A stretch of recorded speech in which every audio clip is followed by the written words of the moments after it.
Settled in on your first night. I actually worked in that office before you. I'm finishing up my last week now, as a matter of fact. So I know it can be a bit overwhelming, but I'm here to tell you there's nothing to worry about. You'll be fine. So let's just focus on getting you through your first week, okay? Let's see. First, there's an introductory greeting from the company that I'm supposed to read. It's kind of a legal thing, you know. Welcome to Freddy Pizza, a magical place for kids and grown-ups alike, where fantasy and fun come to life. Fazbear Entertainment is not responsible for damage to property or person. Upon discovering that damage or death has occurred, a missing person report will be filed within 90 days or as soon as property and premises have been thoroughly cleaned and bleached, the carpets have been replaced, blah blah blah. Now that might sound bad, I know, but there's really nothing to worry about. The animatronic characters here do get a bit quirky at night, but do I blame them? No. If I were forced to sing those same stupid songs for 20 years and I never got a bath, I'd probably be a bit irritable at night too. So remember, these characters hold a special place in the hearts of children and we need to show them a little respect, right? Okay. So just be aware, the characters do tend to wander a bit. They're left in some kind of free roaming mode at night. Something about their servos locking up if they get turned off for too long. They used to be allowed to walk around during the day too, but then there was the bite of 87. Yeah, it's amazing that the human body can live without the frontal lobe, you know? Now concerning your safety, the only real risk to you as a night watchman, if any, is the fact that these characters, if they happen to see you after hours, probably won't recognize you as a person. They'll most likely see you as a metal endoskeleton without its costume on. Now, since that's against the rules here at Freddy Fazbear's Pizza, they'll probably try to forcefully stuff you inside a Freddy Fazbear suit. Now, that wouldn't be so bad if the suits themselves weren't filled with cross beams, wires, and animatronic devices, especially around the facial area. So you can imagine how having your head forcibly pressed inside one of those could cause a bit of discomfort and death. The only parts of you that would like to see the light of day again would be your eyebrows and teeth that pop up in front of the costume. Yeah, they don't tell you these things when you sign up. But hey, First Station agrees. I'll chat with you tomorrow. Check those cameras and open doors only if absolutely necessary. Gotta conserve power. Alright, good night.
Welcome back to Parts and Service.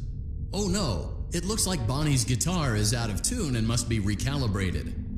First, we must access his harmonization module located inside his secondary throat pipe. To access the throat pipe, both eyes must first be removed.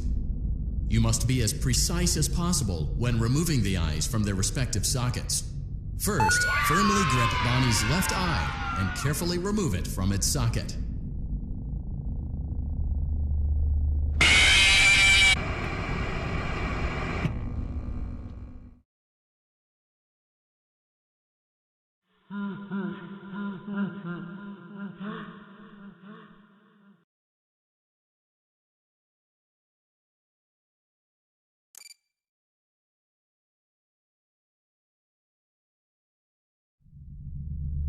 Welcome back to Parts and Service. Oh no, it looks like Bonnie's guitar is out of tune and must be recalibrated.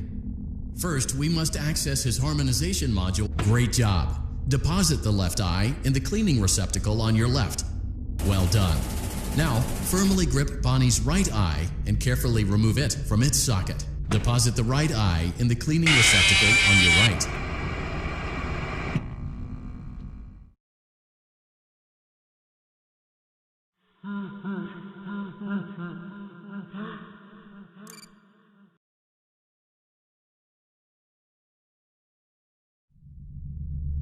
Welcome back to Parts and Service. Oh no, it looks like Bonnie's guitar is out of tune and must be recalibrated. First, Great job. Deposit the... Well done. Now, deposit the right eye. Good job. To open Bonnie's faceplate, carefully press the two buttons located on either side of Bonnie's jaw. When done correctly, you should hear two small clicks. Well done. You now have access to Bonnie's harmonization module. Press the blinking button inside Bonnie's secondary throat pipe to enter calibration mode. Something is not right. One of those notes is out of tune. You may push the button again to replay the audio check.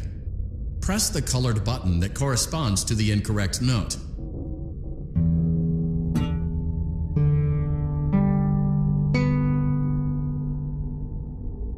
Press the blinking button again to verify your work.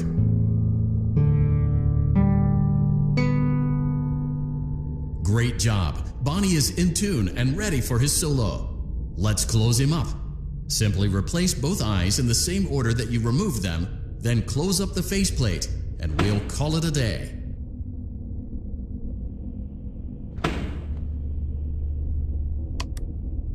Well done. That concludes your parts and services task. See you next time.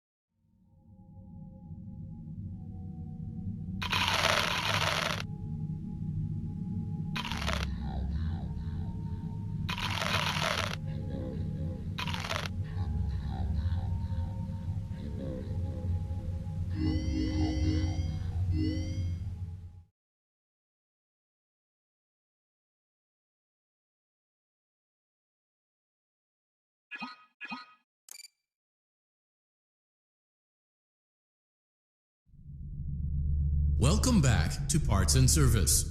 There have been customer complaints about Chica's acrid smell. Sounds like Chica has been rummaging around the kitchen again. Remove all food particles from Chica's exterior and place it in the refuse bin on your right.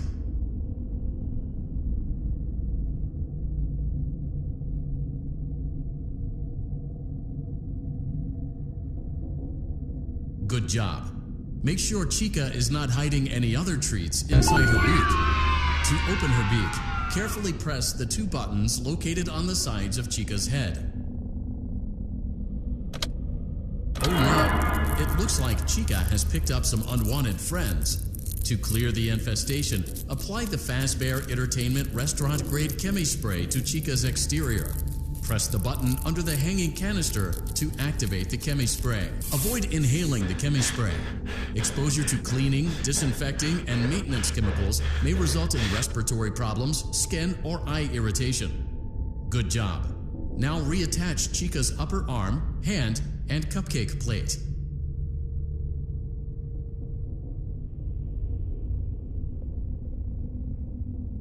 Well done. Oh no, it looks like Chica needs another dose of the chemi spray. Do not let the infestation spread. Be sure to return the cupcake to Chica's plate. Great job. Chica is ready to serve pizza and hugs to the kids again. Take a complimentary slice of pizza for a job well done. Delicious. See you next time.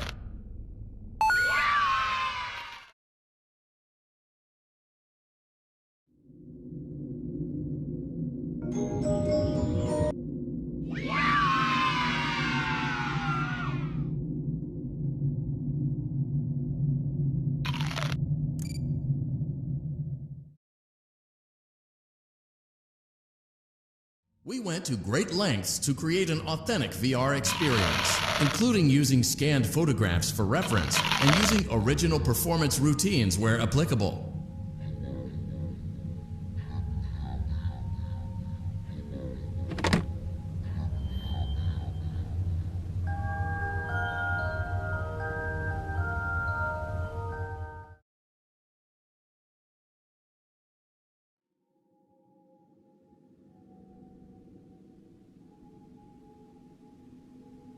Hello?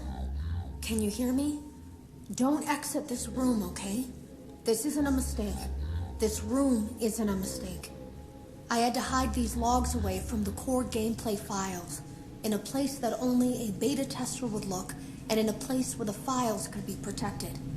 I just really, really hope that the next development team finds this before the game is released to the public. This game has some kind of malicious code in it that we haven't been able to fully contain or even understand for that matter. We're over budget and out of time. But that's not the reason that we're shutting down. Listen, I have to keep this short so the file size will be small enough to fly under the radar. There are more. They may not be in order. I saw it for the first time today. There was a character I couldn't make out who it was, standing at the end of the hall. I thought it was just bugged out, so I made a note of it and kept playing. But then it was looking in the window, and not like Chica or Bonnie would. It was like it was actually looking in the window, seeing what I was doing.